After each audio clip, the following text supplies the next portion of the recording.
قال الله تعالى في كلامه المجيد وفي فرقانه الحميد. أعوذ بالله من الشيطان الرجيم. بسم الله الرحمن الرحيم.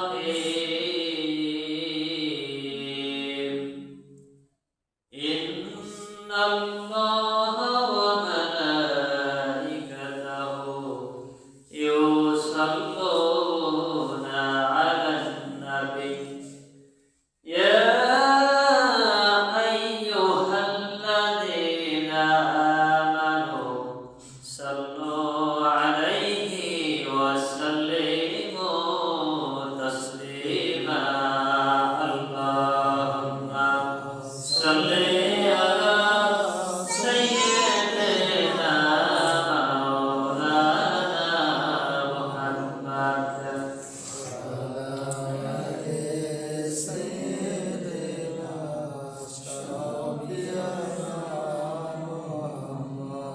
কেউ বা বলে পাগল তোমায়, কেউ বা বলে জাদুঘর। আসমান থেকে আল্লাহ বলেন তুমি আমার পয়গম্বর। আল্লাহুম্মা সাল্লি আলা সাইয়্যিদিনা মাওলানা মুহাম্মদ ওয়া আলা আলি সাইয়্যিদিনা।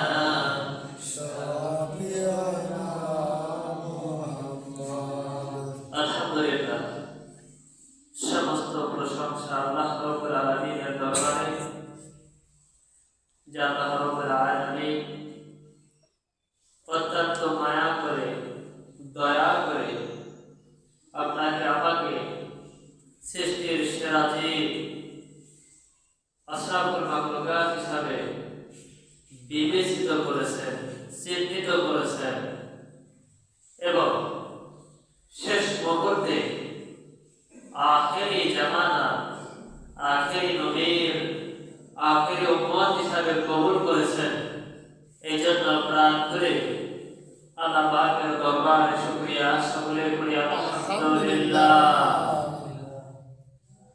দরুদ ও সালাম বিশ্ব নবীর শানে, যে নবীকে সৃষ্টি না করলে কোন কুল কায়নাত সৃষ্টি করা হতো না। যে নবীকে মহব্বত করে আল্লাহ রাব্বুল আলামিন সমস্ত কুল কায়নাত সৃষ্টি করেছেন, ওই নবীর মহব্বতে দরুদ ও সালাম সকলে পড়ি সাল্লাল্লাহু আলাইহি ওয়াসাল্লাম। মাহে রমজান মাসে শারীরিকভাবে আল্লাহ পাক বান্দাকে পরীক্ষা করছেন। যেরকম সুবহানাল্লাহ, এই রমজান মাস এমন একটা বরকতপূর্ণ মাস, যে মাস বান্দার জীবনের গুনাহগুলি মাফ করে দেবার মাস, যে মাসে বান্দা চোখের পানি ফেললেই আল্লাহ পাক বান্দার চোখের পানিকে কবুল ঘোষণা দেবেন। আল্লাহ রাব্বুল আলামিন ডাকতে বলেন বিসমিল্লাহির রাহমানির রাহিম। ওয়াল্লাযীনা জাহাদু ফীনা লানাহদিয়ান্নাহুম সুবুলানা। আল্লাহ রাব্বুল আলামিন ডাকতে বলেন এই দুনিয়ার ভিতরে আমি আল্লাহকে পাবার জন্য যারা চেষ্টা করে, আমি আল্লাহকে পাবার জন্য যারা মুজাহাদা করে, আমি আল্লাহর দায়িত্ব, আমি আল্লাহ রাব্বুল আলামিন, আমি আল্লাহকে পাবার জন্য বান্দাকে আমি আল্লাহ নিজে রাস্তা দেখায় দেই। যেরকম সুবহানাল্লাহ।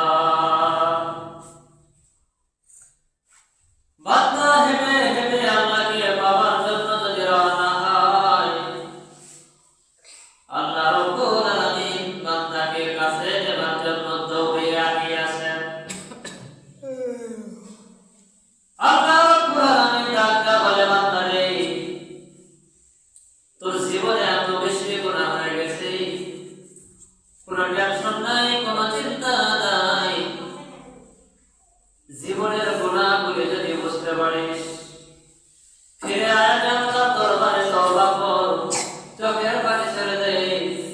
আমি আল্লাহ রব্বুল আলামিন তোর তওবাকে গ্রহণ করে নিব। চোখের পানির বিনিময়ে রে বান্দা আমি আল্লাহ পাক তোকে মাফ করে দেব। সুবহানাল্লাহ। রমজান মাসে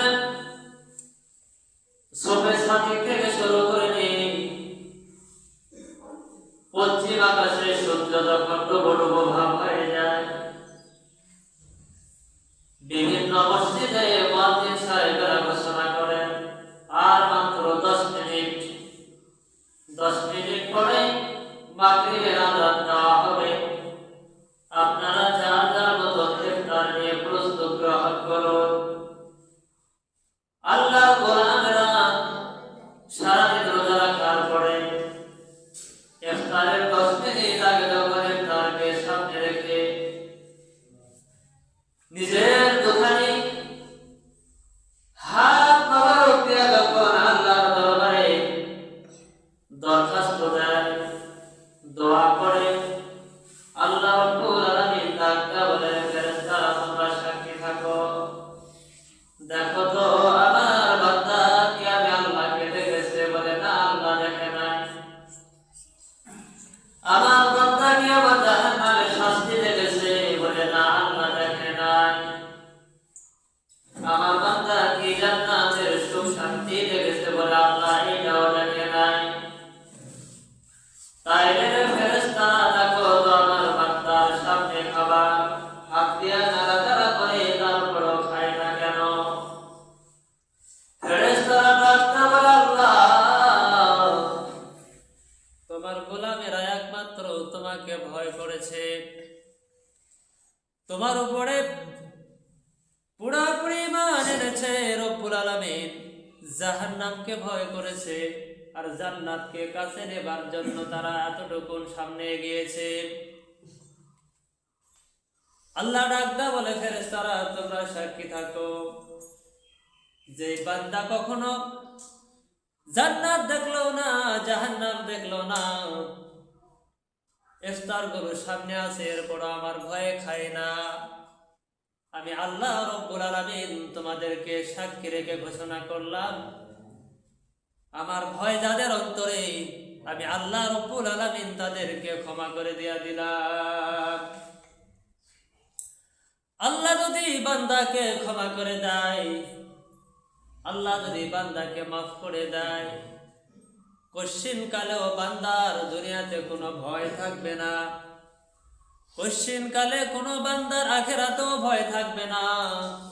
বিশ্ব নবীজি ডাকদা বলেন, এই দুনিয়াটা সুখের জায়গা না, এই দুনিয়াটা হচ্ছে মুমিনদের জন্য জেলখানা। আর যারা বেঈমান, নাস্তিক, মুনাফিক, এদের জন্য হচ্ছে বালাখানা। মুমিন, মুসলমান, ইমানদার এরা দুনিয়াতে বেশিক্ষণ বেঁচে থাকতে চায় না। যতক্ষণ বেঁচে থাকে ততক্ষণ আল্লাহর সাথে সম্পর্ক তারা ভালো রাখে, যতক্ষণ বেঁচে থাকে ততক্ষণ পর্যন্ত তারা রাসূলের সাথে সম্পর্ক ভালো রাখে। ইমানদারেরা যতক্ষণ পর্যন্ত এই দুনিয়াতে বেঁচে থাকে এরা সদা সর্বদা শুধু মানুষের কল্যাণের জন্য চেষ্টা প্রচেষ্টা করে। আল্লাহ রাব্বুল আলামিন ডাকদা বলেন, এই দুনিয়া থেকে যখন তাদের বিদায় ঘোষণা হবে, মসজিদের মাইকে মাইকে যখন অ্যালাউন্স দেওয়া হবে, ঘোষণা করা হবে, অমুক জনা মৃত্যুবরণ করেছেন, অমুক সময় তার নামাজের জানাজা হবে, দুনিয়ার সমস্ত মানুষগুলো তাকে নামাজের জানাজা পড়ায়া জীবনের শেষ মুহূর্ত পর্যন্ত তাকে কবরস্থান পর্যন্ত নেবে। মাত্র 3 মুষ্টি মাটি দেয়া যার যার মতন দোয়া করার জন্য রেডি হয়ে যাবে। জীবনের শেষ মুহূর্ত পর্যন্ত একটা মুহূর্ত তার জন্য দোয়া করার জন্য বাজেট করা হবে। দোয়া যখন শেষ হয়ে যায় যার যার মতন সে বাড়ি চলে যায়। কিন্তু আল্লাহর গোলাম তো কবরে একা একা আছে, তার তো কোনো সঙ্গী নাই, তার তো কোনো সাথী নাই, তার তো মা বাবা নাই, তার তো কোনো ছেলে সন্তান নাই, এক কথায় কবরে যখন মানুষ চলে যায় সে একাকী চলে যায়, তার জন্য হিতাকাঙ্ক্ষী আর কেউ থাকে না। যারা ইমানদার, ইমান এনে যারা মুসলমানিত্ব ঠিক রেখে আল্লাহর সাথে বন্ধুত্ব করে, রসুলের সাথে বন্ধুত্ব করে যারা কবরে চলে যাবে, আল্লাহ রাব্বুল আলামিন ডাক দেয়া বলে, যখন দুনিয়ার মানুষগুলো তাকে পর করে কবরে রেখে যায়, দুনিয়ার মানুষ মনে করে সে একাকী কবরে, কিন্তু না, আমি আল্লাহ রাব্বুল আলামিন তাকে আমার রহমত দিয়া ঢেকে রাখি। আমি আল্লাহ রাব্বুল আলামিন কবরের ভিতরে তার জন্য সমস্ত জান্নাতের নেয়ামতের ব্যবস্থা করে রাখি। সে কবরের ভিতরে জনমের মতো একটা ঘুম দেবে, যে ঘুম আর কখনোই ভাঙবে না।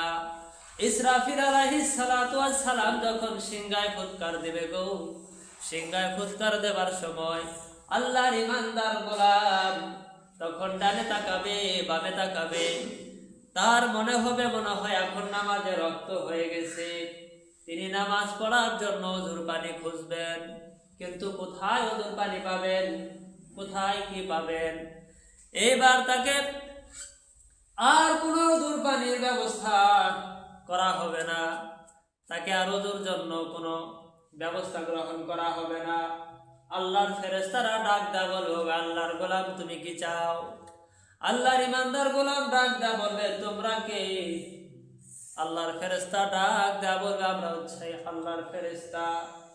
তুমি তো আর দুনিয়াতে নাই, দুনিয়ায় বেঁচে থাকলে নামাজের প্রয়োজন হয়, দুনিয়ায় বেঁচে থাকলে ওযুর প্রয়োজন হয়, দুনিয়ায় বেঁচে থাকলে রোজা থেকে শুরু করে হজ যাকাত সবকিছুর প্রয়োজন হয়, কিন্তু তুমি তো এমন একটা জগতে চলে এসেছো যে জগতের মধ্যে কোনো নামাজ লাগে না, কোনো রোজা লাগে না, কোনো হজ যাকাত লাগে না।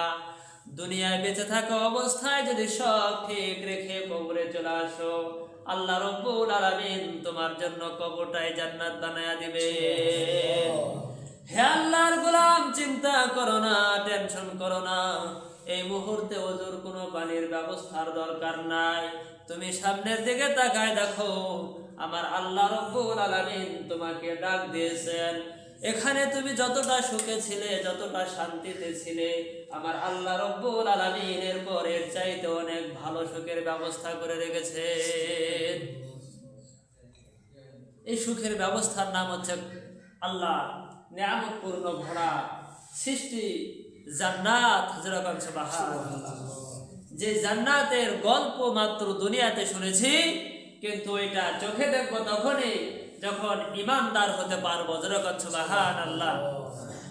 আল্লাহর কোন গোলাম যদি পুরাপুরি ঈমান আনয়ন করে, রসুলের ভালোবাসা অর্জন করে, দুনিয়ার থেকে যখন বিদায় নেওয়ার পথে দুনিয়ার থেকে যখন বিদায় নেবার তার সময় নাই, আল্লাহ রাব্বুল আলামিন জিবরিলকে ডাক দা বলবেন, রে জিবরিল, আমার ইমানদার বান্দা জাহান্নামের ভয়ে কান্না করেছে, জান্নাতে যাবার জন্য সে বড় আশা পোষণ করেছে, জাহান্নামের ভয়ে কখনো গুনাহ করে নাই, কোনো অন্যায় করে নাই, কোনো অপরাধ করে নাই, আমি আল্লাহ তার জন্য খুশি হয়ে গেলাম।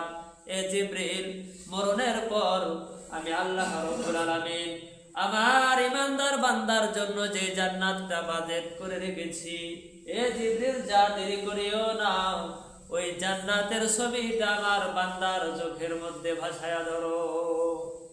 আল্লাহর জিবরিল ফেরেশতা ওই জান্নাতের ছবিটা তার চোখের মধ্যে যখন ভেসে ধরবে, আল্লাহর গোলাম মুস্কি হেসে তাওহীদ কালেমা পড়া আরম্ভ করে দিবে। যেরকম সুবহানাল্লাহ।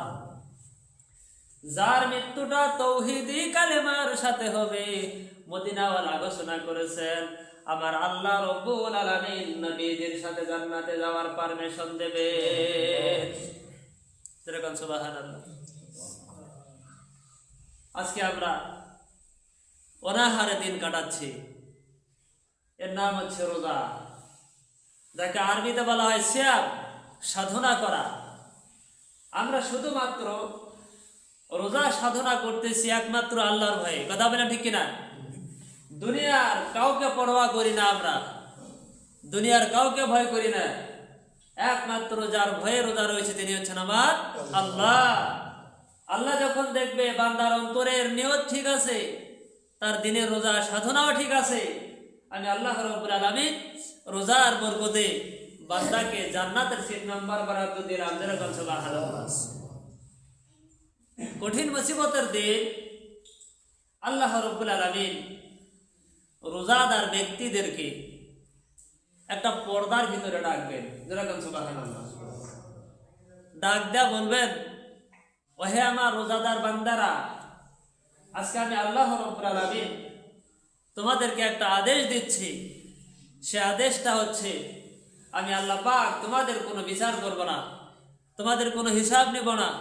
আমি আল্লাহর দয়া, আমি আল্লাহর রহমত, আমি আল্লাহর বরকত তোমাদেরকে মাফ করে দিলাম। যেরকম সুবহানাল্লাহ। একজন খুনির আসামিকে যদি আদালতে ওঠার পরে জজ সাহেব, মাননীয় আদালত তাকে যদি বেকসুর খালাস দেয়, মুক্তি ঘোষণা করে, সে সত্যিকার অর্থে একজন মার্ডারের আসামি, মানুষ খুনের আসামি, তাকে যদি আদালতে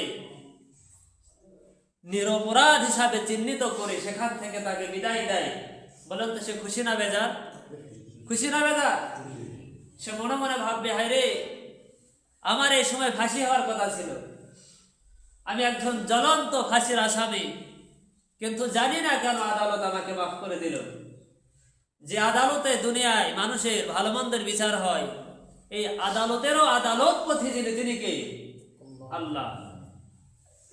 যে আল্লাহর হাতে সমস্ত রহমতের ভান্ডার, দয়ার ভান্ডার, ওই আল্লাহ কি চাইলেই আপনাকে আমাকে মাফ করে দিতে পারে না? আল্লাহ চাইলে